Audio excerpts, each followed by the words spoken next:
Hello kakabsat, welcome. Yan, magluluto tayo ng bihon, my own version ng bihon. Yan, simpleng luto. Sumanok yung aking pangsahog. Lagay na natin yung carrots. Sabay natin ang repolyo.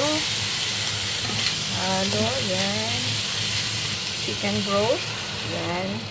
Kain natin tong pangsahog at saka na natin i-separate. Lutuin muna natin to.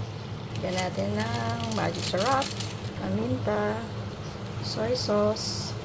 Pwede na natin hanguin guys. Yan. Yan, nakaseparate na. Ulit tayo ng tubig. Kung may sobra kayong chicken broth, yun ang pwede nyo ilagay. Chicken broth, cubes pala. Guys, may halong noodles tong bihon ko.